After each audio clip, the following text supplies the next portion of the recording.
What I'm going to try to show you, if I ever figure this sucker out, is what active shoulders is all about.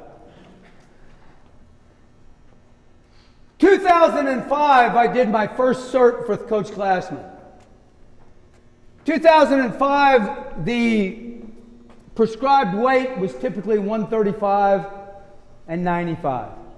Somewhere around in there for various exercises. So, we had this deal of active shoulders was that everybody would shrug their shoulders up, and for whatever reason they internally rotated and their armpits became hidden. Well, now let's fast forward now. You know, at the CrossFit Games, I mean, people are lifting heavy weights. The snatches, I mean, Spencer Hendel's right now snatching 300 pounds. 140, 308. I mean, that's what he's doing. I mean, there's people that are lifting some pretty doggone heavy weights that are coming in here. So it becomes an issue now of where that bar is over my head. Now we're going to talk about the grip, but when that bar is over my head, I want you to start thinking about showing me your armpits. And we'll go over it. But if that bar is up here over your head and you're shrugging your shoulders, look at the end of my bar here, and I shrug my shoulders, where does the bar go? It goes forward automatically because it becomes an internal rotation. And that's what Kelly talks about. He talks about the science of it a little bit. But we're talking about now being able to support a lot of weight over your head. And the only way to do that is to externally rotate this area. And that is done by showing me the armpits. One of the easiest ways to think about it is bring this part of the arm up to the ceiling. Make that big V. And not raise your shoulders up, but to push up from where? Here. Push up to here, not there. Because as soon as I do that, the bar goes internally rotated. Come here, Bonnie. Give him your PVC pipe. Come on over here. Turn around, face your peers. Put your armpits up. Now, one of the things that you got to understand is that Bonnie's got this heavy weight over her head. This is all jacked into her shoulder right here. The shoulder's jacked into the scapula. The scapula is pushing down on the ribs hard, and it's all being supported by the serratus anterior. It's in a beautiful position. She can support a lot of weight, even though she's a geezer. A geezerette. I love her. She can support a lot of weight here. The minute that she raises her shoulders up, that bar is going to go forward on her when the weight gets substantial. And that's what we're talking about. This is a hard concept for the beginning lifter that's been involved in CrossFit for a year to now all of a sudden pick up. Because they're good here. Oh, I got it. Oh, I got it. About halfway down, they internally rotate. So you gotta stretch your shoulders out and to get that position up over your head.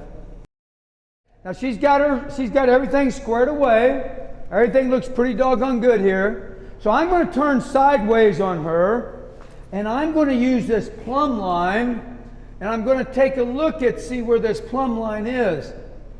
If this plumb line is behind her feet, which it is here, then what's going to support her body?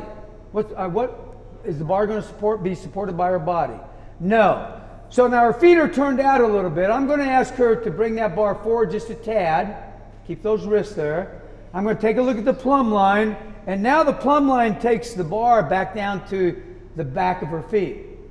Now that bar always stays over the base of support. The base of support is what? The feet. When she brings this bar too far back, the base of the support is gone, and she's probably going to lose it in back of her, or she's going to really rip the heck out of her shoulders. Same thing, if the base of support is too far forward in front of her feet, she has no support and it's going to go forward on her. So what you're really looking for here is show me the armpits, and you're looking for the base of the bar on the plumb line to be from the midfoot back to the heel towards the back of the foot. That's what we're looking for, because now the bar is where? It's in the base of the support. That's what we're challenging ourselves to be. When it gets too far back, what ends up happening, they've been a junkyard dog turnover and they end up swinging the weight. And they'll lose it behind them, is what ends up happening. In a real snatch, you pull yourself down and around this bar, and then when you got the speed and you're getting underneath the bar, then you continue pressing your body down, is what ends up happening in the real world. Don't think about that stuff, but that's what happens. So this is a good position. So that's what we're looking for. Go ahead, thanks, Mike. So what we're looking for is we're looking at, show me the armpits. We're going to take a look at your grip width first, show me the armpits, and then position of the bar in and over the base of the feet. And let's talk about the grip now. So we've covered the stance. Let's talk about the grip. The grip will always be, and there is no debate about this either, by the way, when you're snatching and when you're cleaning, the grip will always be a hook grip. When the weight's over my head, or if I'm pressing, I don't have to use a hook grip. But if I got this bar down here in the hang position, mid-thigh position, floor position, I will always grab the bar with a hook grip. Now, what is a hook grip? You take the bar, you wrap your thumb around the bar, then take your fingers and wrap your fingers around the thumb. Today, as I'm driving down here, I'm driving with a hook grip because it feels so doggone good.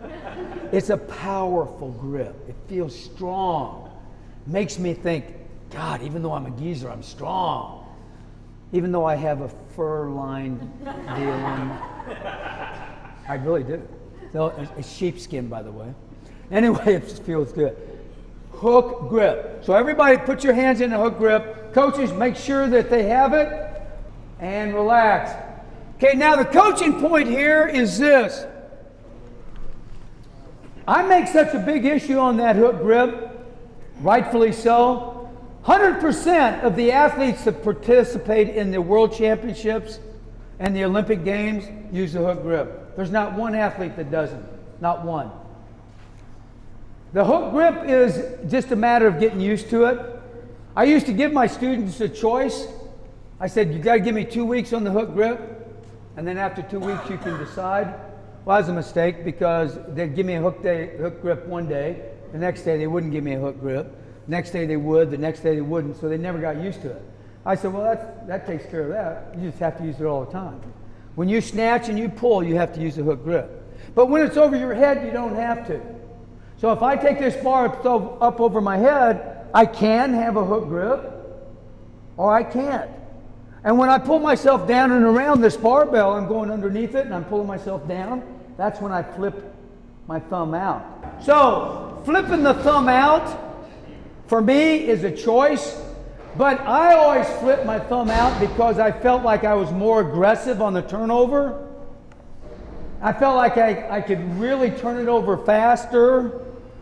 Let me give you a little coaching thing here. I can have a great speed through the middle, and I can have a little sister of the poor turnover, and I'm not going to make that lift. I can have an average speed through the middle, but a very aggressive junkyard dog turnover, and I'm going to make the lift. So anything that gives me that turnover aggressiveness in my head is what I'm going to use. And for me, it was me flipping out my thumb that allowed me to feel like I was having a more aggressive and a faster turnover. You ask the weightlifters, I asked Casey, do you flip your thumb out? Yes. I asked my daughter Sage, do you flip your thumb out?